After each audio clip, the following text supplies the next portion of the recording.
Thank you very much, Professor. Thank you.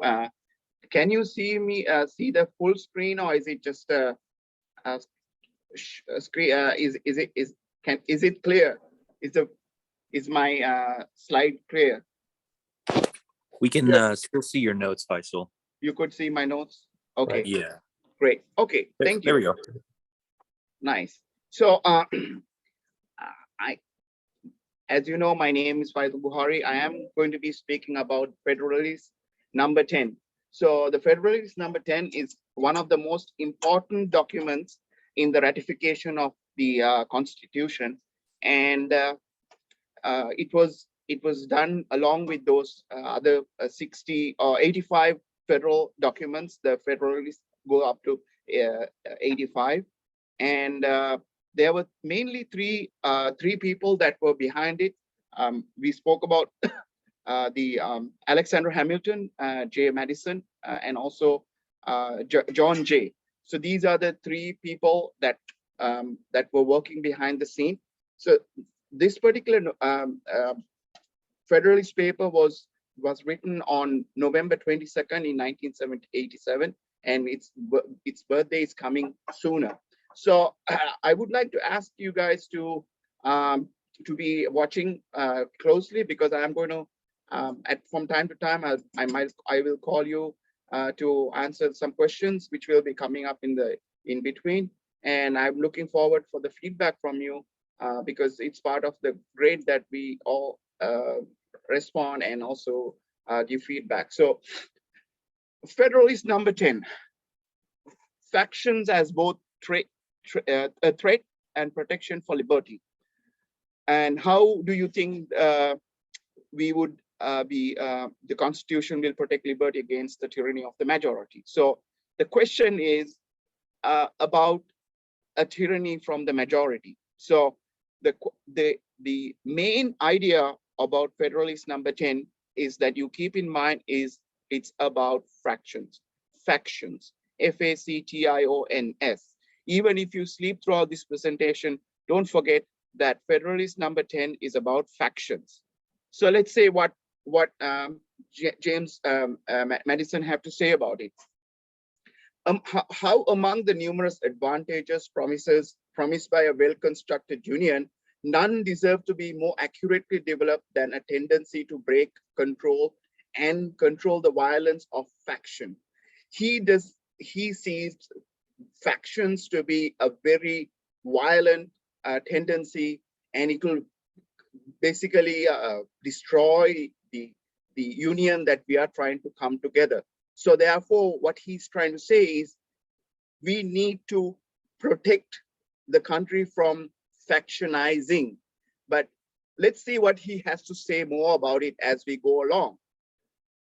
So by faction, he's now trying to define it. I understand a number of citizens, whether amounting to a majority or minority of the whole, who are united and actuated by some common impulse of passion or interest adverse to the rights of other citizens.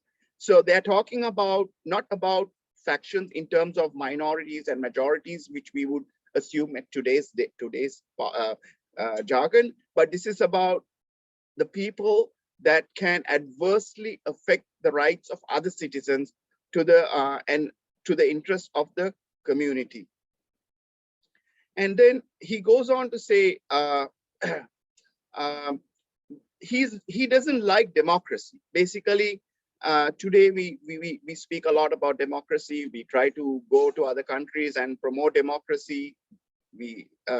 But in terms of Madison's understanding, he was not interested in a democracy, because what is in his mind is having a democracy, the majority will overrule the minority. So he wanted to make sure that a pure democracy does not emerge, but the federal system is protected from the tyranny of the majority. So the tyranny.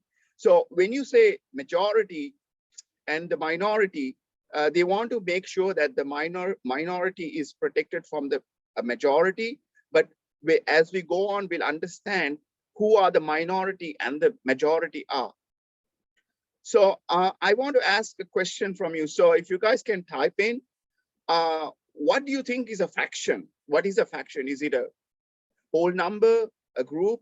You can type it in the chat box so that we know that you guys are awake and you're listening. Otherwise, so please go ahead and type your responses.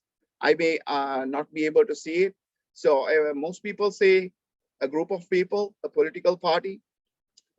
Pretty much, yes. I think you guys got that. What's a faction is about. So it's a group of people. So let's move on to the next slide. So now he gave us he gave us the option, like he told us the worst thing that can happen is faction. Now what he's trying to say is, oh, there are two methods of curing mischief of faction, which means like, okay, I'm going to propose a remedy.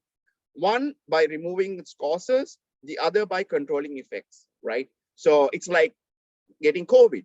You don't want to get COVID, but if you get COVID, how do you do it, right? Dr. Fauci says to get the vaccine.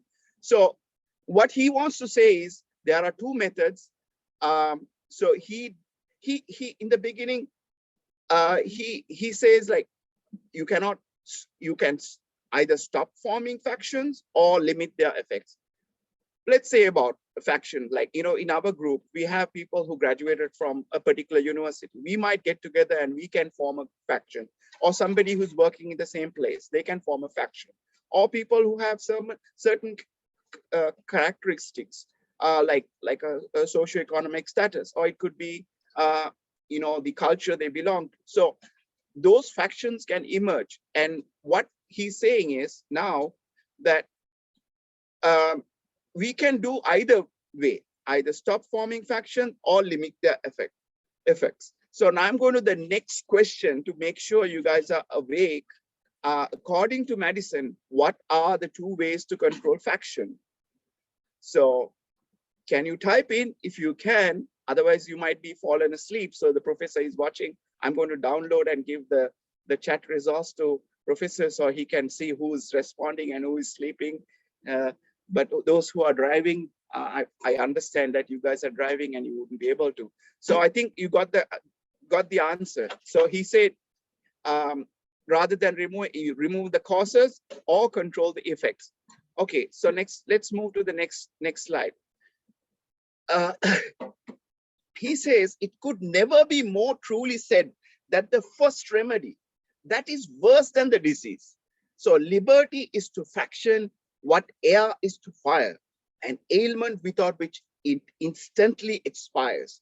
But it could not be a less folly to abolish liberty, which is essential to political life, because it nourishes faction than it would be to wish the inhalation of air, which is essential to animal life, because it imparts fire, its destructive agency.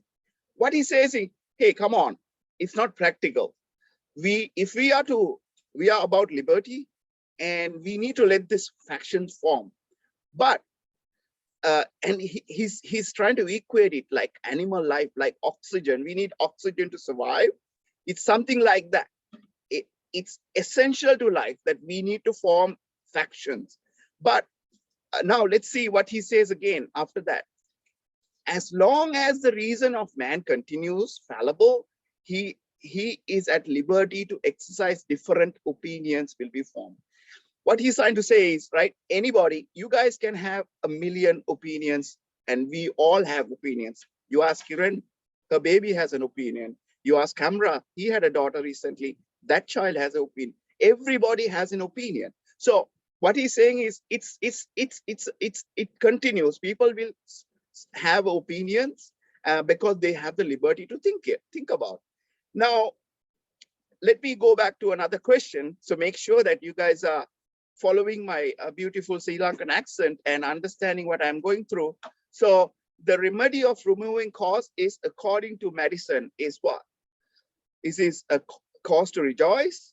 Is it worse than the disease? Is it against the human spirit, or reason for life?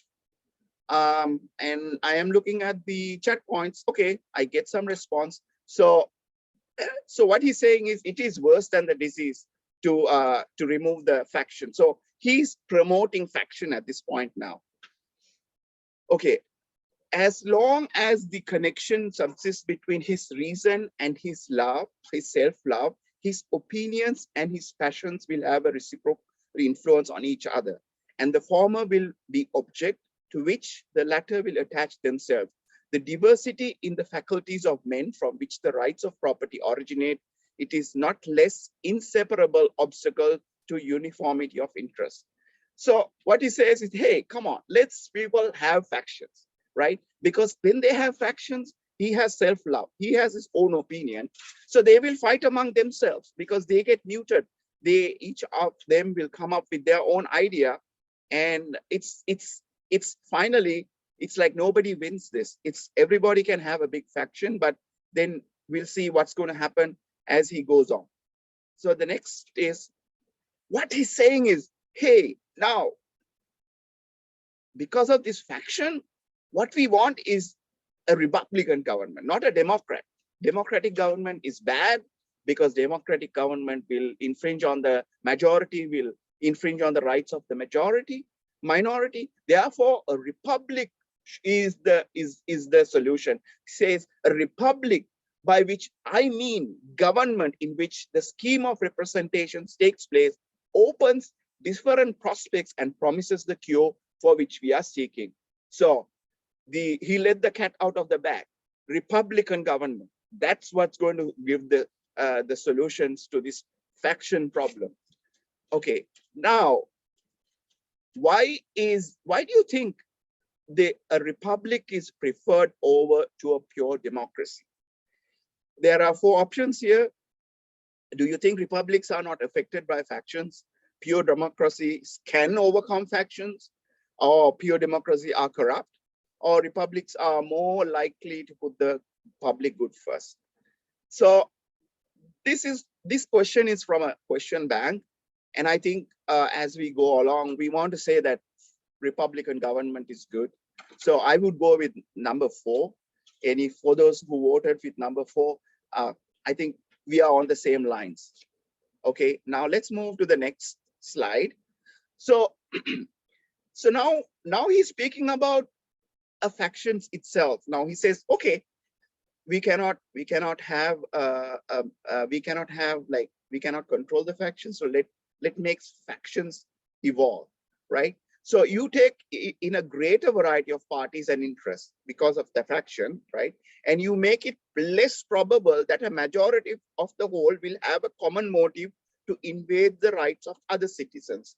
Or of such a common motive exists, it will be more difficult for all who feel it to discover their own strengths and to act unison with each other. So what he's trying to say is, hey, let them have all these big factions. What happens is, when these factions form, there is going to be a time where they have to come together for a common compromise. So these factions are good.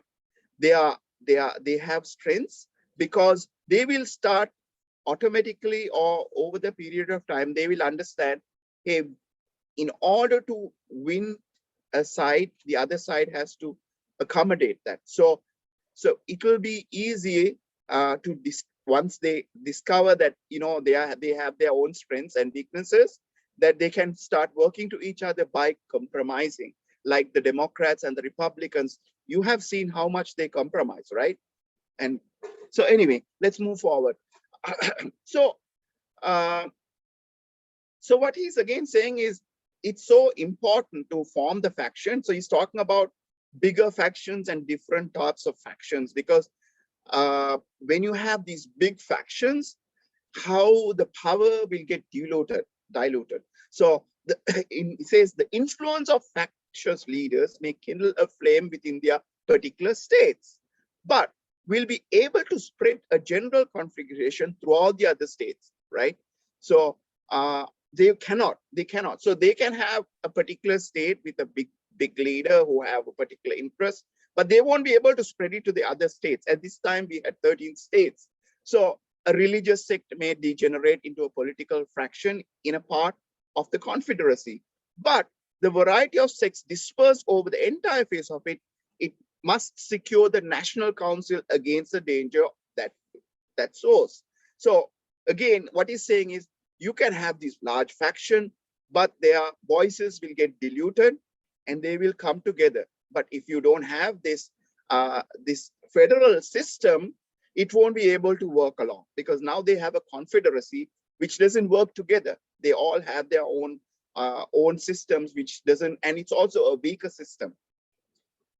Now, let me ask you this question to make sure that you guys are awake and listening to my beautiful Sri Lankan accent. According to the Federalists, why can't we rely on quality people to overcome potential risk bias of injustice? So this question is along the lines of whether it is good to have the the people, the people who's going to rule us. So and what are the he's talking about, this question is along the lines of the human weaknesses. So what he's saying is people have their innate weaknesses. Therefore, we can't rely only on quality people to overcome potential risk of this injustice. So the federal system is going to bring quality people into the system. However, because of the human weaknesses, we have to make sure that we build in these checks through this federal system. So we talked about checks and balances later on. This is about the human weaknesses.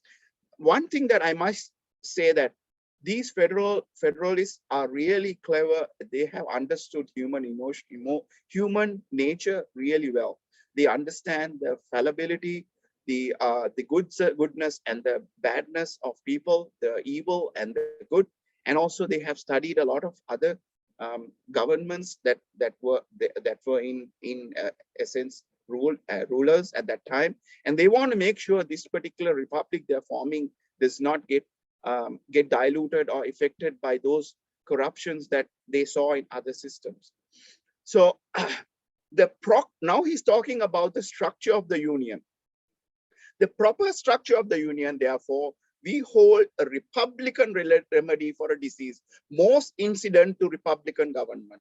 And according to the degree of pleasure and pride we feel in being Republicans, ought to be our zeal in cherish the spirits.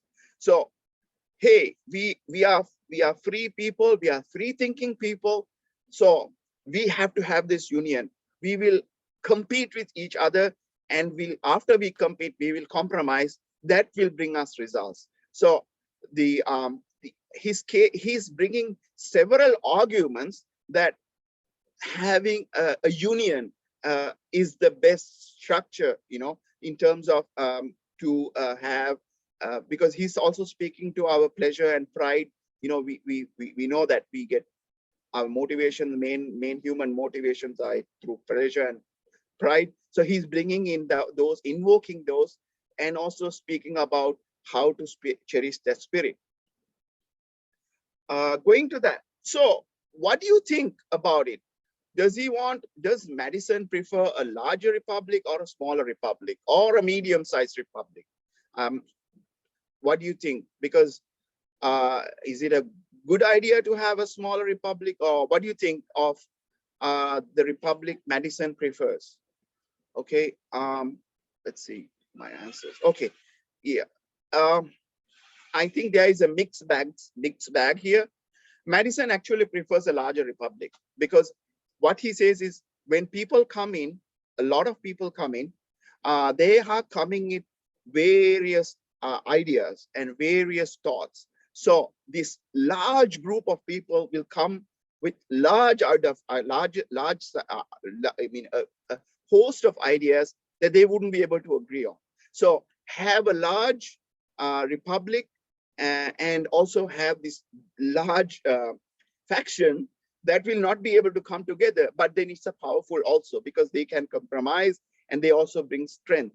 So let me go back on one of the things that Madison spoke about in terms of the people that is the minority and the majority. At this time, at this moment, the minority were the people that had land and the property. The majority were the poor. So in a sense, what they were trying to do is, if the majority rules, like in a democratic system, the majority will overpower the minority. So they want to make sure that the minority rights are protected. Not so. This is speaking in terms of the system that prevailed there. But however, now with time, it has evolved, that our system has reformed. We had gone through several iterations, and now we have come into a system where we say democracy is good, but then still we maintain our republic form of government. With that, I would like to conclude, and thank you very much for those people who got involved and send me messages over the chat. With that, I would hand over back to the professor. And if you guys were sleeping, just make sure when you hear Federalist number 10, make sure you remember the word faction. Even if you are woken up in deep sleep and somebody asks you, hey, what is Federalist number 10? Just remember that it is factions. We want to make sure that we are protected from factions. Back to you, Professor. Great. Well done, Faisal. Very well done. And I was writing notes along the way. I turned my camera off just to try and save on bandwidth, but I am here and I'm listening and writing my notes.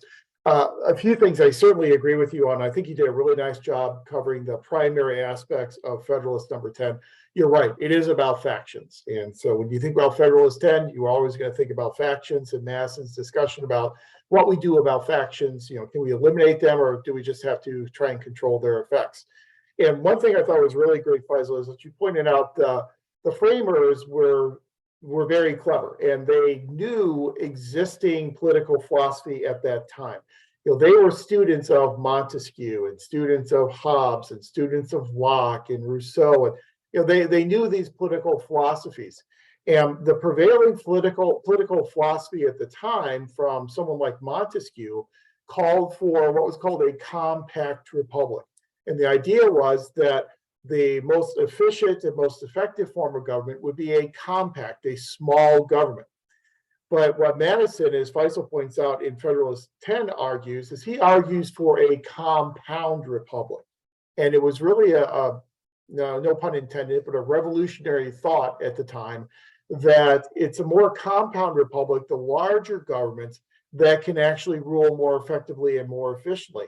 Because as Faisal points out, what that does is it ends up creating this big marketplace of ideas that then ends up diluting some of these factions.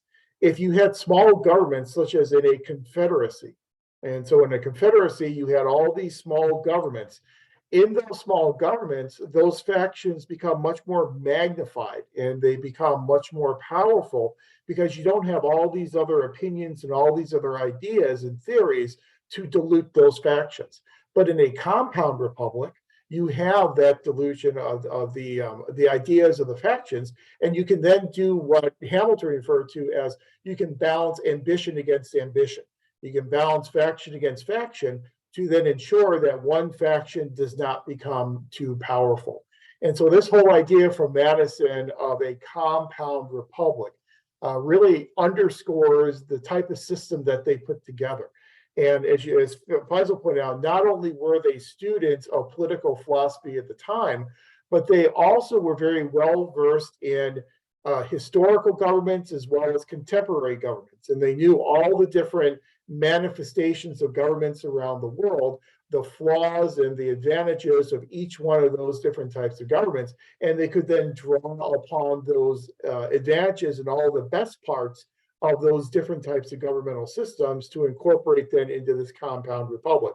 And not only looking internationally at other forms of government, but they also looked internally at state constitutions and state governments in order to model some of the aspects of this compound republic on some of the facets that were incorporated within state constitutions and state governments at that time. So in other words, to boil it down, they did their homework and they really knew what they were talking about when they put together this idea of a compound republic. But as Faisal said, that's the big takeaway, is that in this compound republic, in a democracy, you are always going to have conflict. You're always going to have factions that will come into conflict with each other. You cannot eliminate these factions, because by eliminating these factions, you're eliminating thought, by eliminating free thought, you are eliminating a democracy. So anytime you have a democracy, you understand there will be conflict, but what we need to do is balance faction against faction, and we can do that better in a large compound republic like Madison had envisioned. So again, excellent work, Faisal. Thank you very much. That is Federalist number 10, and that gives us a good building block now as we move ahead to some of our other articles. So next up on our agenda tonight is the Grodzins article, the federal system, and that one belongs to Karina. So I'll turn the floor over to you. Okay, thank you. Let me share my screen. All right. Okay. All right, so give me 1 second. Okay. Hi, everyone. I'm Karina Hernandez. I'm going to be leading the discussion on Morton Grodzin's The Federal System. Just want to make sure, can you guys see my screen? Yes. Okay, thank you. All right, so we're going to take a little bit of a different approach. So I'm actually going to ask you guys to speak. But the good thing is I actually have the questions up before, so you can kind of digest all the information, think about how it applies to your organizations or just locally, and then contribute from there. All right, so let's jump on into it. So my article focused on not necessarily what federalism is, but instead it's focused on its purpose and the distribution of power between central and peripheral units of government. So Grodzin explains that when others think about federalism and how power is allocated, what they think of is kind of like a 3-layer cake. Everything's kind of neatly drawn out and defined, so you can clearly see the different levels. But what he's arguing is that that's not the case. Federalism is kind of more like a marble cake, where it's kind of just twisted up in there. It's like there are no defined lines. It's kind of hard to differentiate between the different levels of government. Let's see. So he references a role in his article that kind of helps further support his argument. I think he does a great job of it. So he talks about a sanitarian or a health and safety inspector. A sanitarian has to meet the merit standards of the federal government, and they supply or they support his salary, but it's also his salary is also supported by state funds. And then the county comes in and they provide an office, equipment, and a portion of his work-related expenses are covered by the county. So fiscally, it's already covered by 3 different levels of government. And then the largest city inside the county also supports his salary and office by processing his actual employment. So on paper, that's their employer is the county. So he argues that you can't simply divide the sanitarian's tasks and categorize them to fall under a specific branch that he's performing the duty for. So if a sanitarian, let's say, inspects the purity of food, that's considered to be under federal standards. But in fact, he's forcing state laws when inspecting commerce conducted within the state. Then to further dissect the sanitarian's role, if he seizes impure interstate drugs, he's acting as a federal officer. But if he allows the distribution of a vaccine, and then he's acting as a federal and a state officer. So you're kind of already seeing how intertwined that role is, just a singular role. And then if he enforces the standards of industrial hygiene, then he's acting as a state officer. But if he inspects the city's water supply, then he's acting as a state and local officer. So he also goes into like the description of what a sanitarian himself would think of his role as, of what he would define it as, and it's kind of to the employee themselves. They work for all 3 levels. It's not a specific one that they really identify under, but not every role is as complex as the role of a sanitarian. But Grodzin does a great job of kind of pointing out like other roles or other things that you can kind of compare to. So let's see. So he mentions federal grants, which, let's see, leverage the central government's ability to gather greater wealth, establish federal standards, and support functions done under state law. Though funding's is an important role, it doesn't need to be necessary in order for all levels of government to be intertwined. Let's see. He points out that the federal expertise can be used to aid in building a local jail. So that's not finances, that's just expertise, to implement increased buildings inspection standards or to improve a local water purification system. States and localities contribute by developing national programs for the regulations of commerce and civil defense and operations of the post office. So my question to you is, what examples of shared functions do you see in your own organizations or maybe within your local cities or state? And then you can unmute yourself if you'd like.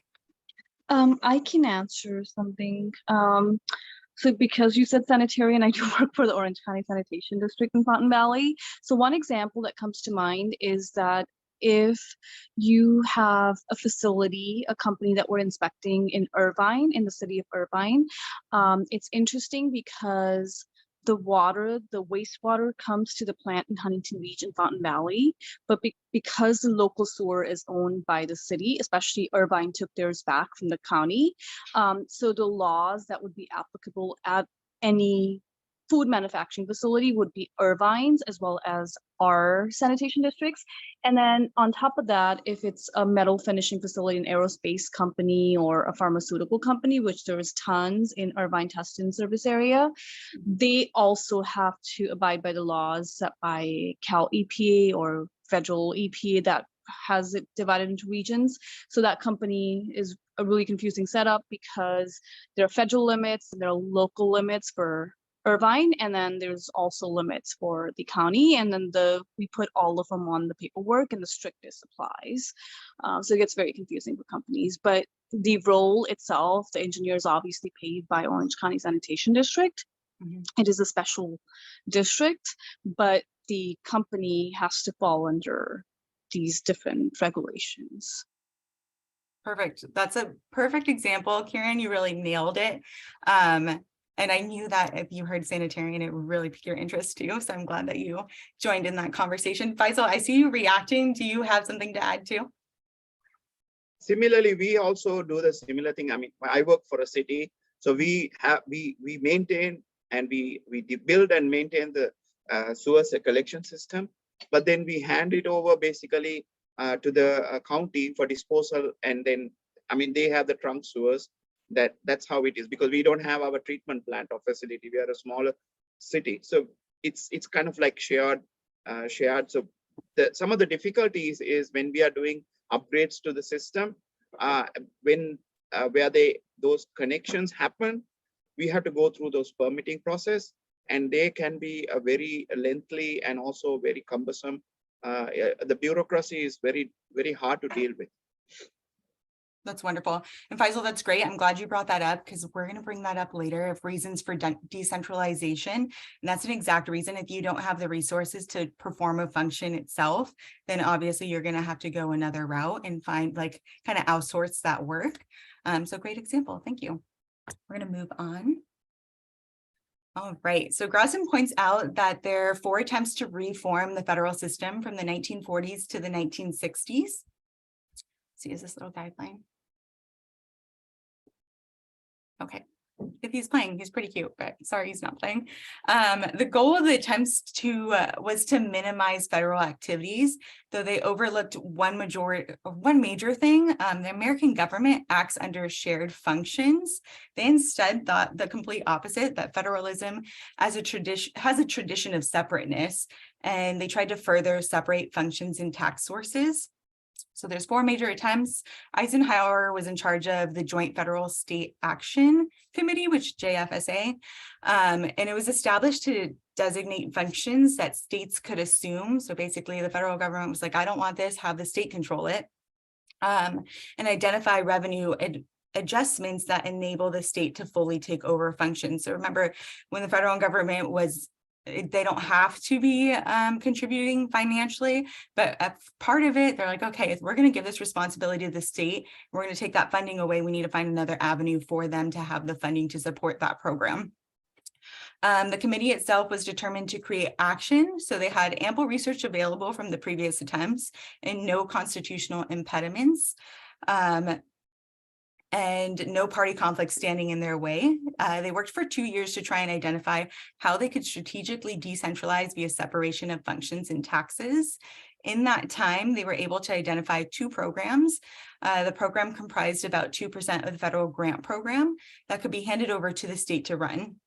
The committee offered a solution for how the state was going to fund the program via a tax credit against federal taxes. The solution seemed to give states more money in their pockets than if it would have simply had been funded by the federal government, which is pretty incentivizing, but Congress actually denied legislation of that program. So Eisenhower's attempts were kind of squashed at that point. So that brings me up to my question. Do you think we can reach a point where decentralization will be feasible? Why or why not? Now, this doesn't just have to be with the federal government and the states, it could be with your own organizations as well. So do you think that your organization can function without kind of being intertwined with other organizations, other departments, that type of thing?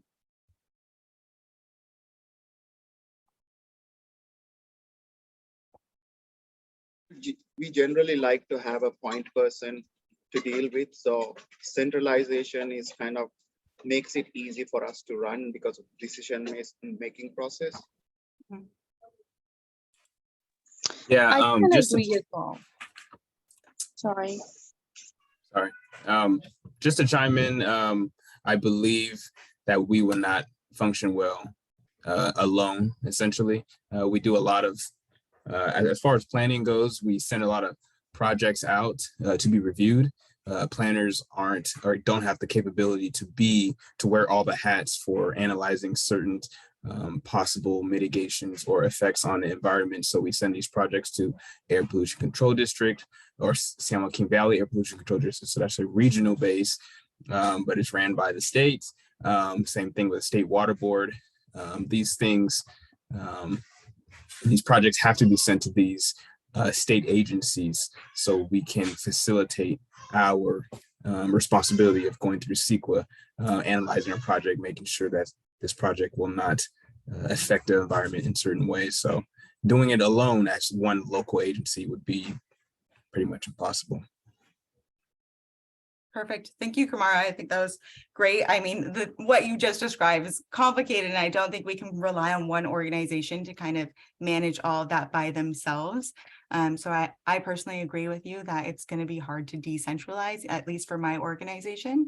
And Kieran, what was your input there? I was actually gonna say the same thing pretty much, that I think it's incredibly difficult to do this by yourself. There's a lot of specialties that you need to, to get people's input. Checks and balances makes for a better project or serve the customer public better. So I think I'm gonna agree with Faisal and Kamara. Perfect. Thank you, Kieran. And is there anybody that goes against the grain out there that thinks that it's possible for their organization to decentralize?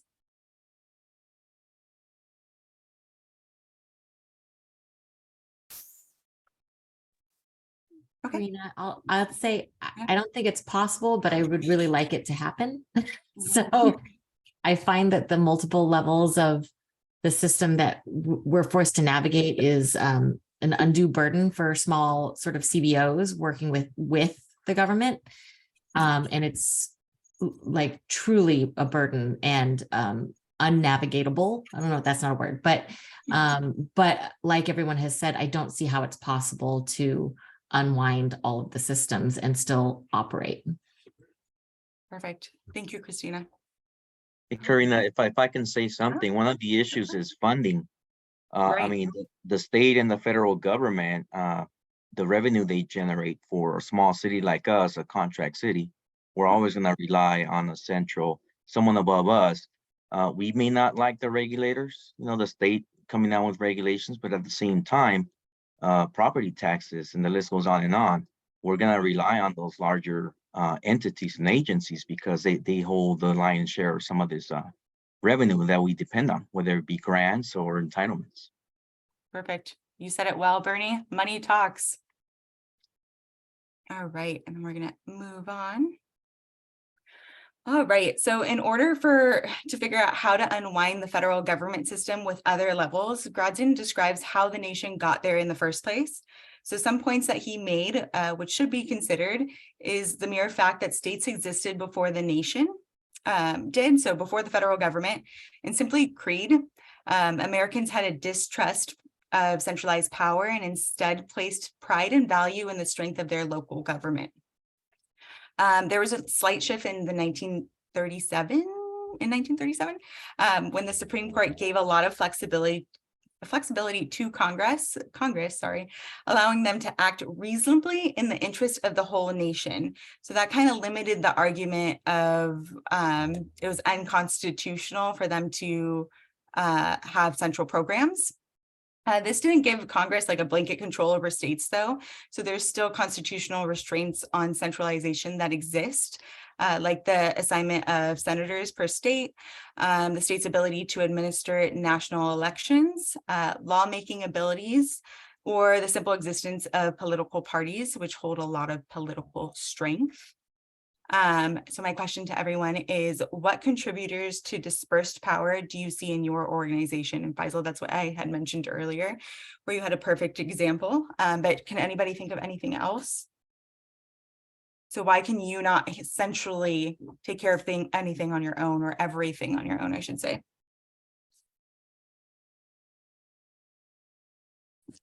Well, this is Janine here, and in the city of Long Beach, I feel like there's a perspective of a lot of issues, right? And a lot of constituents feel like just the district alone and the council members can fix things, but it takes a lot of manpower to fix anything. And even when we're talking about street lights, right, we have to work with different departments, and we have to work with you know, like the county to put in, you know, different, there's a lot that goes into it. And like my biggest issue that I'm trying to tackle is homelessness. And when I look at, like, we definitely would need federal power to help with homelessness in LA, whether it be in LA County, LA City, like just the entire region just definitely needs like a higher up to bring in that man force and that power, and that money, obviously, because the city alone, like my district alone, like we cannot fix this, you know, even at the local level, it's taking a lot of effort. That's why I feel like that federal power is needed in there. Perfect. Thank you, Janine. And I also agree with Janine in the sense for homelessness. A lot of funding does come from the federal government. So having that funding from them really supports our organization. Honestly, Orange County alone couldn't do it with their own funding. And I think because it's also more of it leans more conservative. There's not a whole lot of funding for homeless services in Orange County specifically. And also I would say that the federal government does enact like the use of using like this management system for homeless services, where if you receive funding, you have to use this management system where everyone that's experiencing homelessness that needs services goes into this program. And I'm not sure that organizations themselves would have this centralized system. So the use of using that funding and having that requirement does create a better system. Wonderful. Thank you, Jocelyn. All right. And are there any other ideas out there, contributors to dispersed power that you see in your organization? Hi, this is Lizette. So I can speak for the Orange County Social Services Agency. I just think the sheer amount of programs, public assistance programs that we administer, we really rely heavily on the state and federal governments to hand down mandates, policy, and also really on our sister agencies. Like we rely a lot on the healthcare agency, and also on auditor controller in order to be able to get our paychecks as employees. And so it, you know, it definitely, even within other local agencies, we really require each other's assistance, and definitely the higher bodies of government as well. Perfect. Thank you, Lizette. I think there's a common theme between what everyone's saying. Money is one of them. It sounds like sheer size is another, and then diversity in programs that are being managed sound like huge contributors. Thank you, everyone. All right. So American political parties are unique in the sense that they rarely combine their power, but rely on support from other parties. The parties influence the division of functions between all three levels, which means federal legislation is significantly impacted by state law. State and local officials consider their constituents' interests when discussing legislation because their re-election is dependent on them and not national leaders. This is why senators and congressmen devote large portions of their time to presenting problems of their constituents before administrative agencies. It's not hard to see the impact of administrative behavior, usually in consideration of state and local governments. This is how procedures are altered. Administrators are roped into taking a political role by parties, which function to decentralize the federal system. Grosjean essentially describes the idea of a quid pro quo relationship. So caring for the problems of a congressman is key to leveraging support for a state program or states programs. So my question to everyone, it doesn't have to be just for your organization, is it can't be for your organization, could be. What examples of legislation have received bipartisan support? That can be anything recently or further back. I can think of one from 2020. Sorry. Oh, go ahead, Julie. Infrastructure bill, that was one of the big pushes by Biden. Mhm. And I feel like it had a lot of Republican and Democratic support. Perfect. That's a great example. Also recently, there was an airport bill to give money to build the 22nd century airports. So the Republicans and Democrats got together to fund the transportation system and upgrade the transportation system, including the air traffic control system. Wonderful. That's a great example too, Faisal. Thank you. I would say the funding towards COVID during 2020 was something that had both bipartisan support.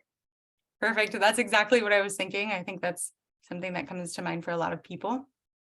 I'm just wondering, this is a side tangent of when we're going to get bipartisan support for Apple to change their chargers to a universal charger. Europe did it. I think we could do it too. I'm just going to imagine everyone laughing on their while their mics are muted, and then we're going to continue on. So Grosjean describes the cycle of administrative politics and how an administrative agency can become entangled with a nationwide interest group and lose part of their authority. So essentially, thank you, Lizette, handing it over to the interest group. This isn't always the case. A majority of the time, administrators are able to work with legislators to support local interests and gain power on behalf of state and localities in national programs. He argues that the way a political party functions sets the overall tone. The lack of party discipline allows for state and local government to influence national policy, which we would not see if there was a centralized party control and devolved power around from states and localities. If there was a strong central government, decentralization would essentially disappear, meaning legislation would not heavily account for the desires of state and local governments. It would prevent legislators from interfering on behalf of state and local governments on a national administrative program. Administrators would not need to account for their own political support, and it would minimize state and local political leaders' influence in a national legislation.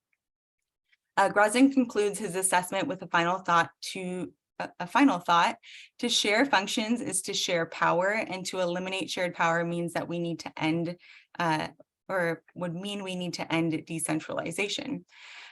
So my question for everyone is, do you think that there's going to be another shift in federalism?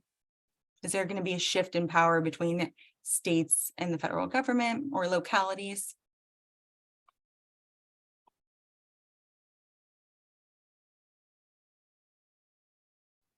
I think from the layman's point of view, which is me, just lately, it seems like there's this constant political fighting over, let's take, for instance, gun control. Mm-hmm. Let's leave that to the states. And then, or no, we're going to do federal protections through the Supreme Court. And then the abortion will be kicked back to the states. And then it just seems like every hot issue is sometimes a federal mandate, sometimes it's kicked back to the states. And there's just a lot of inconsistencies in the way we talk about which powers lie with the states and which are going to be federally sort of protected. And I think that's just because of the wedge issues and the culture problems, I guess. But so I don't know if that will feed into a general shift, but I don't know which way it would go. But it just seems like everyone's fighting over who's in charge. Is it the feds or the state? That's a great observation, Christina. What I see is that if we have a bad recession like what we had in 2010 or something worse than that, I see the possibility that some cities can go underwater, and then to salvage that, those cities can be acquired or kind of like merge between 2-3 cities and form either a city or could become part of a county, so that they can, you know, survive and serve the constituents. Thank you, Faisal. I went down like this rabbit hole of YouTube articles trying to understand where that shift is going to go. Like Christina, I had no idea of like what's to come, but you can tell from history that there most likely will be a shift. Dr. Powell, you can jump in and stop me if I'm misinforming the people, but it's my belief that there will be a shift eventually. Don't know when, don't know where that shift is going to lie, but you'll hear about kind of people's outlook on how politics are for states and like what they're in charge of in their legislation, like Texas legislation versus California legislation. There's kind of this opinion of it kind of seems like it's combative, like Texas has legislation about gun laws and then or California does that are more strict, then Texas comes out with abortion legislation. So it kind of seems like they're retaliating against each other. Don't know if it's true or if it's just someone's point of view, but it seems like there definitely is a struggle. And like, is the federal government going to come and say, okay, this is too much, you guys have a legislation that kind of contradicts each other, or are they going to let the states do their thing? But it's going to be hard for states to kind of release that power back to the federal government. I mean, who wants less power at the end of the day? Yeah. Anyways, thank you, everyone. I appreciate your discussion. That kind of wraps up my article. Thank you very much, Karina. Very well done. I really like where the I like the entire discussion, but I really like where the discussion left off. This discussion about decentralization, and if there's ever a way to go back from decentralization, are there any shifts that are going to be occurring in the future? And the point about the differences in states, Texas will do something and California will then do something to counter it, and then Texas will come, or another Florida will come out and do something to counter California. That really feeds into this whole idea of public choice theory, and this whole idea of these bundles of goods and services that different governments are providing. And when you decentralize power, you then afford the opportunity for these governments, whether they be state or local governments, to be able to have the discretion to provide their own bundle of goods and services. And so then people start to vote with their feet. We've heard all these stories about people moving out of California, and they're moving to Texas, or they're moving to Utah or to Montana, because they prefer those bundles, quote unquote, bundles of goods and services. They prefer lower taxes and all these different types of things. And so people can vote with their feet. But I think, as we had mentioned, maybe we mentioned it last week, but with public choice theory, the limitation is that not everyone has the ability to vote with their feet. Not everyone has the ability to go and find another state that has a bundle of goods and services that they prefer over their current state. And so I think what sometimes happens in this decentralization, centralization argument is that those households that cannot vote with their feet, who are, for lack of a better term, stuck in their state with a bundle of goods and services that doesn't really fit their wants, needs, and desires, then you start having some discussions about, well, does the national government have to then step in and to protect these people and protect these folks' liberties and rights from the state government? And that's when you start to see the federal government stepping in and kind of maybe this little bit of a migration away from decentralization. And we saw that certainly in terms of worker safety and workplace safety in the late 1800s and the early 1900s. We saw that in terms of civil rights legislation in the 1950s and the 1960s. And I think kind of that red line of where the federal government steps in and kind of, I don't know if re-centralizes is the correct term, but starts centralizing power, is the protection of individual rights. And so once we get to that point, that tipping point, there could be the potential for that type of shift more toward at least national government's intervention in certain aspects of policy. But I think the moral of the story is it is very difficult to move away from decentralization, to move away from these very intricate patterns of relationships between different levels of government. It's difficult to undo all of those relationships. Once those relationships are established, it's difficult to undo them. And so even though we may have some instances of shifting to more centralization in the future, I don't think we're going to see a whole-scale shift to centralization. I think that once you've decentralized, once you have these relationships in place, those relationships kind of persist over time. You made a lot of great points in the about the article, Karina, and so there's not a whole lot more for me to add, but I will just point out that one of the major theories that tends to come from this article and come from Morton Grodson's is this idea of multiple cracks. That with our system of decentralization, because of the weakness of political parties, as Karina pointed out, because of the casework that individual members of Congress do on the behalf of their constituents, intervening in the administrative work of bureaucrats, that creates all these different cracks, all these avenues for participation. And this multiple crack theory is really the primary element of our system of democracy. That people and groups have all these different avenues that they can pursue in order to engage in their own self-governance and self-determination. Now, whether or not they pursue all those cracks, all those avenues, it's up to them. But the system provides all those avenues for them if they want to take advantage of them. And there's a passage on page 44 where Grodson says, finally, the way the party system operates gives American politics their overall distinctive tone. The lack of party discipline produces an openness in the system that allows individuals, groups, and institutions, including state and local governments, to attempt to influence national policy at every step of the legislative administrative process. This is the multiple crack attribute of American government.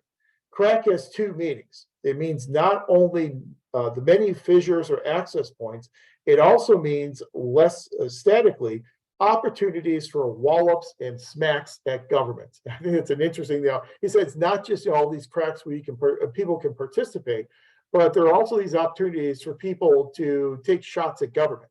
And I think we're seeing a lot of that today in our prevailing political culture. But it's kind of that multiple crack theory that Grodson uses to make the argument that we never really were dual federalism. We never really were this coordinated authority model. There's always been interlapping.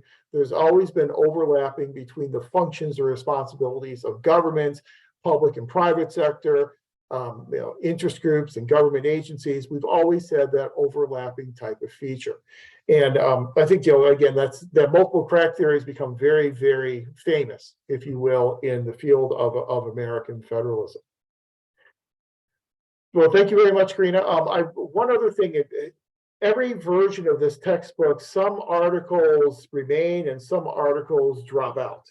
And one of the articles that I believe dropped out of this version of the textbook was a counterpoint article by a historian by the name of Harry Scheiber. And Harry Scheiber, his article usually appeared in the textbook after the Grodson's article. So now Grodson, likes to make this argument that we never really had this dual federalism system. We always had this overlapping. We always had this, decentralization that's always occurred throughout our entire history of federalism. Scheiber disagrees with Grodson's, and Scheiber says, well, the methodology that Grodson's uses in coming to the conclusion that we've never had dual federalism, we've always had this overlapping and this decentralization is flawed.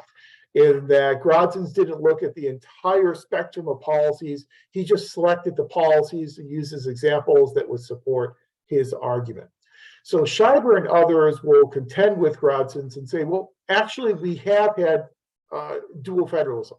We have had some instances in our history where our two levels of government have been separate from each other, which is a really nice segue and leads in very nicely to the Deal Wright article, The Models of National State and local relationships.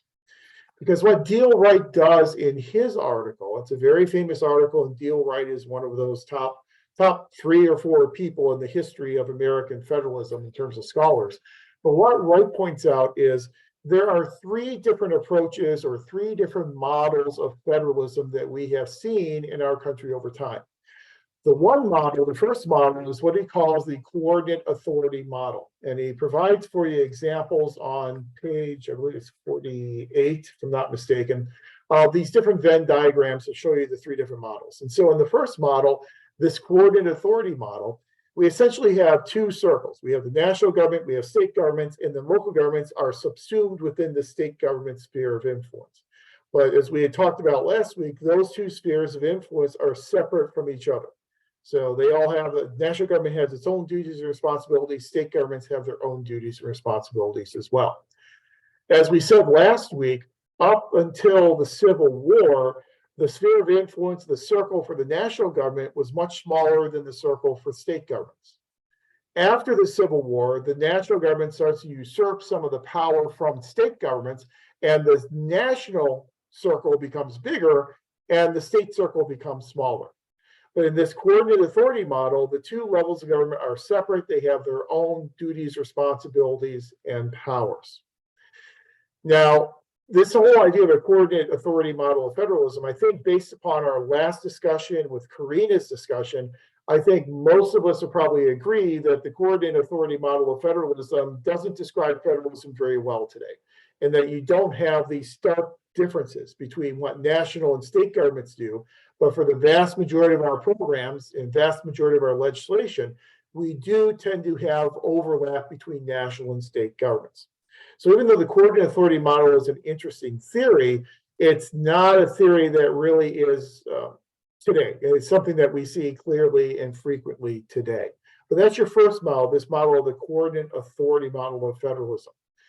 Now, in the article, Wright points out some Supreme Court cases, but one Supreme Court case he points out is the case of National League of Cities versus Usury back in 1976 as an example of this coordinate authority model of federalism. And just very quickly, in the National League of Cities versus Usury case, the federal government, Congress, had passed their Fair Labor Standards Act, which imposed minimum wage requirements on state and local governments. That here are federal minimum wage requirements that state and local governments must abide by. State and local governments obviously were not happy about that, and so they took their case to the judiciary, worked its way all the way up to the Supreme Court. And the Supreme Court in National League of Cities versus Usury agreed with state and local governments and said, what state and local governments pay their employees, that is a quote unquote essential function of government. And as an essential function of government, it means that the federal government can't tell them how to carry out these essential functions. They are sovereign entities. They can make those decisions themselves. That really was a pronouncement of this coordinate authority model of federalism. And that was in 1976. However, 9 years later, in a subsequent case, Garcia versus SAMTA, the San Antonio Metropolitan Transit Authority, in that Garcia case, it was the exact same facts of the case. Once again, the federal government tried to impose minimum wage requirements on state and local governments. State and local governments again complained and went up to the Supreme Court. They said, look, back in 1976, 9 years ago, you gave us protection. You said this is an essential function and Congress cannot do this. Supreme Court in 1985 in Garcia came to the complete opposite decision that it arrived at in 1976 with NLC versus Usury. In 1985, the Supreme Court said, we were wrong in 1976. When we said what you pay your employees is an essential function of government, we are Supreme Court justices. We don't know what is an essential function of government. That's a political question. And so they basically punted it into the political arena out of the constitutional judicial arena. And in doing so, they essentially drove another spike through the heart of this idea of a coordinate authority model of federalism. So the coordinate authority model of federalism, we really don't see it very often in today's federal system. Then he offers up to us a second model of federalism called the inclusive authority model of federalism. Also, you can see that represented on page 48 on the right side. That's the inclusive authority model of federalism. So your three circles are all subsumed within each other. So the local government is subsumed within the state. Again, that's Dillon's rule that we mentioned last week, that local governments are creatures of the state. And state sphere of influence is subsumed within the national sphere of influence. So decision-making is centralized at the national level, like we saw in the era of creative federalism that we mentioned last week in the Johnson administration. That's this idea of an inclusive authority model. In the inclusive authority model of federalism, state governments are essentially vassals of the national government. They are basically just administrative entities to carry out the objectives and the goals that are established at the national level.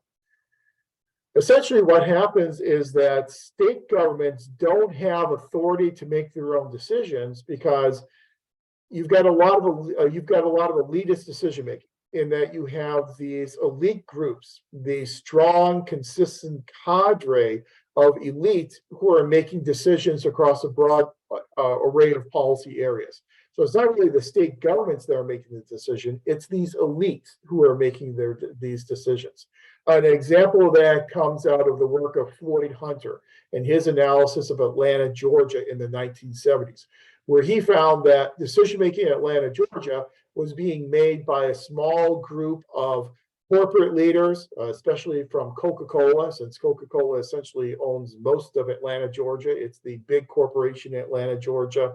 A few individual government officials, maybe some nonprofit folks involved, but for the most part, these corporate leaders are really driving all decisions, whether they're housing decisions, welfare decisions, transportation decisions, doesn't matter.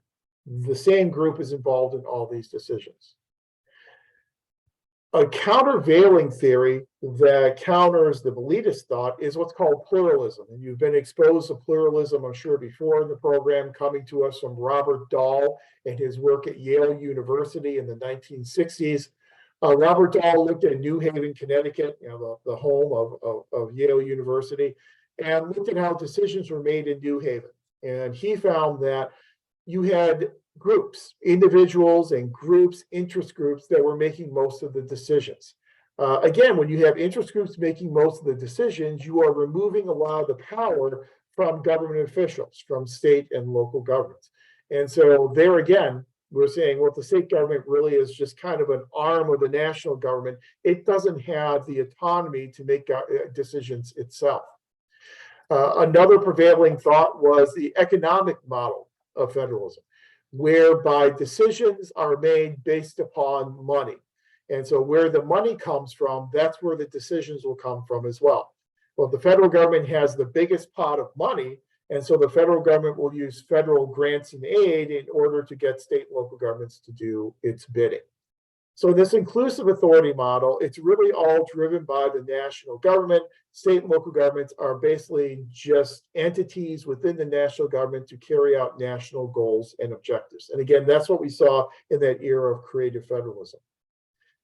There is some truth to inclusive authority model in certain isolated policy areas, but I think what Deal Wright tells us is it's the third model, the overlapping authority model, that best characterizes the relationship between national, state, and local governments in this country. That overlapping model of federalism means that, again, there are some duties that are shared, and many duties that are shared between national, state, and local governments. And so you've got these this Venn diagram of these three circles, and there are shading areas in those circles where those functions or responsibilities overlap.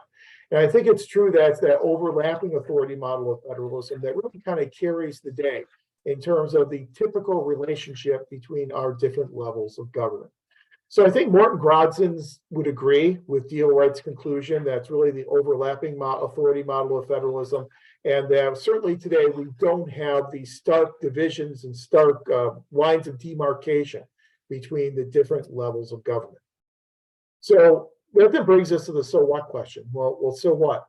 So if we do have an overlapping authority model of federalism, what does that mean for our system of federalism?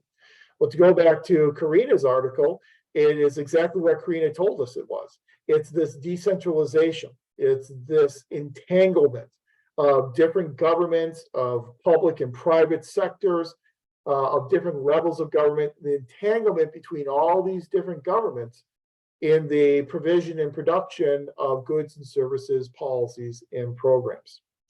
When you think about any one given program, like in the sanitarian example that Karina took us through, when you have a position whereby it's paid by one level of government, it has an office provided by another level of government, it's enforcing rules from another level of government, that type of integration of those functions means that we have a lot of overlap in our system. And I think that's true for the vast majority of our agencies and positions. During Karina's discussion, a lot of folks gave some great examples of how that plays out in your given organization for your given position. It was also mentioned about this idea of, in the future, cities and counties, actually, I think Faisal mentioned this, actually joining together and cooperating. And we have seen that. We have Miami-Dade in Florida, which is a combined joint government, city, county government. Indianapolis, Indiana did a very similar thing. Columbus, Ohio, for many years, talked about a joint government with Franklin County and Columbus, Ohio. So I think a lot of that is certainly becoming a reality and coming to fruition. And once you have those entanglements, once you have that overlapping nature really never goes away.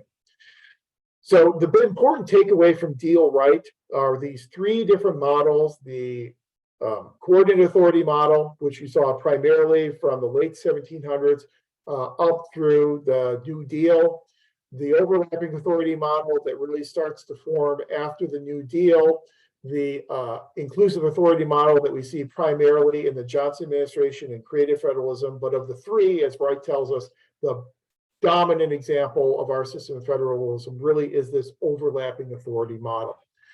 For us as students of federalism, what it means for us is it means that our study of federalism is becoming more and more complicated and complex. When you knew there was one level of government that was responsible for a policy or an issue, you could focus on those individuals at that level of government. Today, we don't have one level of government in charge. We can have the national government that's responsible for indirect administration. They do the provision, they provide the resources in terms of grants and things and rules and regulations. But then the direct administration is oftentimes the responsibility of either the state and or the local government. So if you really want to understand how a policy or a program is working, you really have to understand the direct administration from state and local level, as well as the indirect administration that goes on at the national level. So you have a lot of different governments, you have a lot of different individuals, a lot of different groups involved in trying to understand our current relationship between our different levels of government. So it is much more complex and complicated, but it is a more accurate way of looking at our system of federalism by focusing more on the overlapping authority model as compared to the coordinate or the inclusive authority models. Well, whenever you have this overlapping authority model of federalism, you've got these three different levels of government. It means that they're probably not all of equal power and equal resources.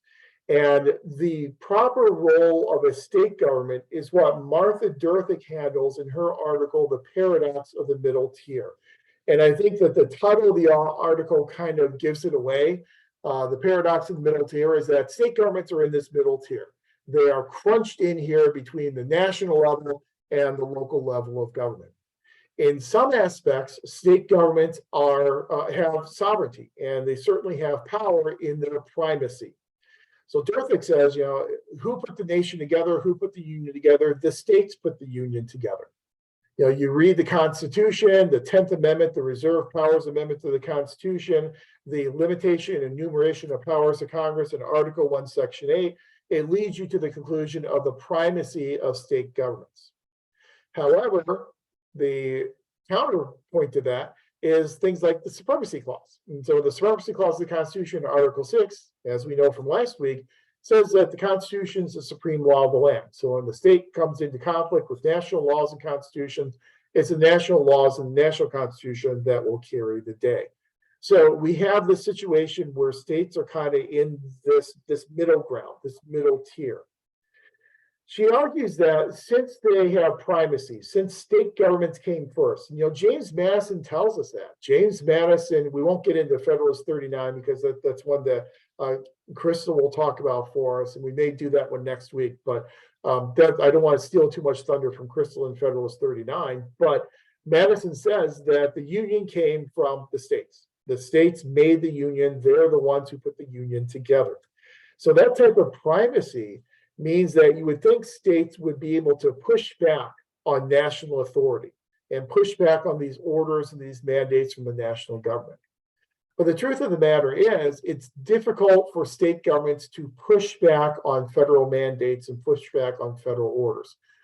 Why is it so difficult, do you think, for state governments to push back and resist federal mandates and federal orders?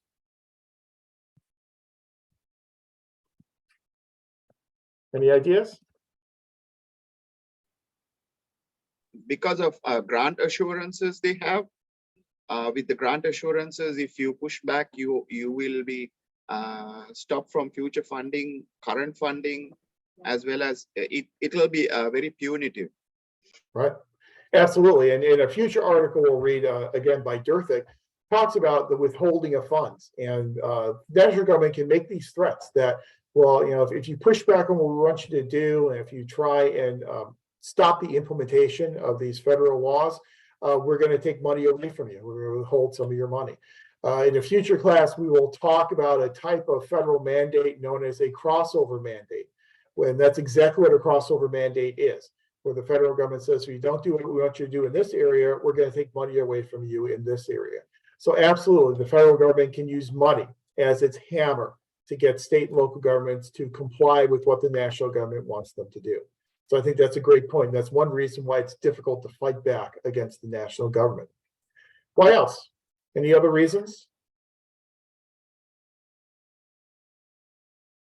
Well, there is also shared resources, right, between agencies. So I'm not sure if you have a bad blood with a federal agency, with other agencies would want to deal with you. Mm-hmm. Sure. Yeah, I think that certainly can give you that bad reputation, and other agencies aren't going to want to work with you because they don't want to lose their funding. And so it's not just your agency and its relationship with the national government, it's all those other agencies that you work with as well, and what they think about you and their willingness to work with you if you're going to contend against these federal objectives and these federal goals. Any other reasons why it's tough for state governments to fight back, given that they're sovereign and they have this primacy in our federal system? Any other ideas? Well, in terms of economies of scale, the federal government has so much resources, and they have agreed, and they have, so if they have to go by themselves, they would lose those probably benefits. Yep, absolutely. Yeah, the economies of scale really argue towards centralization. If you decide we're going to go our own way as a state, and we're going to pull out of these insurance pools or whatever the case may be, we're going to end up paying a lot more than if we would have stayed in this joint effort with other states and with the national government. So it is expensive for state governments to kind of go off and do their own thing. We had also talked earlier about, and Karina had mentioned this idea of states competing against each other and competing against each other for citizens and for tax bases. Well, when you have states competing against each other, it's hard to get these states to join together and fight against the national government. If you're one state, especially a small state, if you're a state like Rhode Island, or if you're a state like Montana, and you're going to go and fight against a federal rule and regulation, it's much more difficult for you to do it alone than if you had 10 or 11 states with you. Once you get a bunch of states together, you can exert a whole lot more pressure on Congress to get what you want. But it's difficult for states to work together because they're all competing against each other for tax base, for businesses, for citizens, for wealth. I mean, their manufacturing bases are battling against each other. And so you've got all these turf wars going on with states, and it's difficult for them to come together and form a united front against the national government. Another reason why it's difficult for states to fight back against the national government is that oftentimes they just don't have the fiscal wherewithal. They don't have the own source revenue that they need to fight back against the deep pockets of the national government. And I'll just leave you with one more reason that we'll talk about in a future article, is the popularity of some national programs. It's really tough for you to stand up and say no to a very popular national program. If it's a national program that people are going to benefit from, you're going to tell your residents in your state, well, on the principle of federalism, we are going to not follow this policy. We're not going to go along with the national government. It means you're going to lose some of your benefits. That's a really hard sell politically. And so with these politically popular programs, it's tough for them to contend against the national government. So because it's so difficult for states to rise up and join together and contend against the increase of federal government power, it leads to a situation where we oftentimes have the federal government telling state governments what to do and how to do it. And the big so what with this article is, according to Derthick, that results in what she calls mismatches. And on page 71, she talks about 3 mismatches in modern federalism that result from the inability of states to push back against the national government. And those 3 mismatches, as she calls them, are mismatches between prescription and practicality, between the locus of responsibility for generating benefits and for paying costs, and between the locus of responsibility for defining public goods and for making trade-offs among them. But what does she mean by those 3 mismatches? The first one, between prescription and practicality. It means that it's very easy for the national government, for Congress, to make political hay and to win political points by promoting these very popular types of programs. So they hand out these prescriptions. So this is what state and local governments need to do, without much eye on practicality, because the national government is not the one who's going to have to implement these programs on a daily basis. State and local governments are. They're the ones involved in direct administration. But the national government doesn't care much about the practicality and how realistic these programs are to implement. So you get this mismatch between prescription and practicality. The second mismatch, she says, is between the locus of responsibility for generating benefits and paying the costs. So the federal government is looking to get benefits, political benefits from these programs, but oftentimes they don't worry about how much the programs cost, and they pass those costs off to state and local governments in the form of partially funded and unfunded mandates. When you think about the political calculus that a member of Congress will go through in making a decision about a program or a policy, they're going to want to maximize their benefits and minimize their risk. Well, obviously, you can maximize your benefits by showing how many people are going to benefit from these programs and how these programs are going to help the everyday lives of citizens. But you don't want to pay for them because that's not going to get you anything politically. So you push those costs off to state and local governments. So you got a mismatch between benefits and costs and the calculation of those benefits and costs. And then the third one, she says, a mismatch between the locus of responsibility for defining public goods and for making trade-off, providing public goals and the trade-offs among them. And so you got the federal government establishing these goals, but not really thinking a lot about the externalities of those goals. So we do this to achieve this ultimate goal, but what are the consequences of that? What are some of the negative externalities, the negative consequences that may occur? What are some of the opportunity costs that if we're putting the money toward this program, we're not going to have the money to put toward another program that may be even more beneficial for that state or that local government? Those trade-offs are not something that the federal government really considers very often. They're looking for the political benefit and the political gain. And so when you do have a situation where it's difficult for state governments to push back on the federal government, you end up with these mismatches that Derthick talks about. And those mismatches are very prominent in modern federalism. Those mismatches, again, give us an imbalance in terms of capacity between national and state and local governments. gives us a lot of wasted money in that the money is not being properly targeted to benefit citizens in specific states and specific localities. A lot of negative ills, if you will, that come from these mismatches in our modern system of federalism. Now, as we go through the class, we will talk about the contextual issue-based approach to this balance of power between federal, state, and local governments. And we'll talk about how it really depends upon the issue in terms of whether it's something state governments push back on, if it's something the federal government thinks is in its best interest to turn those responsibilities over to state and local governments. Those decisions in modern federalism tend to be made on a case-by-case, issue-by-issue type of contextual analysis. But it's very clear from reading Derthik's article that she is an advocate for giving states the tools that they need to join together and to push back on this whole inclusive authority type of approach, this whole centralization of power at the national level. But again, they're very limited in terms of the tools that they have. And as we will see in future articles, a lot of the tools that state and local governments used to have are now gone. And they no longer have those tools to fight back against the national government. A lot of the tools they had when Derthik was writing this article, state and local governments no longer have today.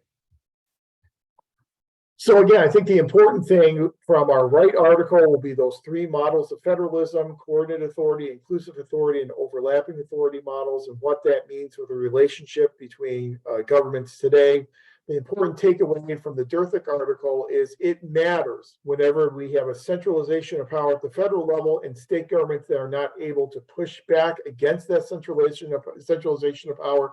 It matters, because it creates these mismatches in our system of modern federalism that ends up being wasteful in terms of resources, as well as being wasteful in terms of meeting the wants, needs, and desires of residents at the state and the local government level.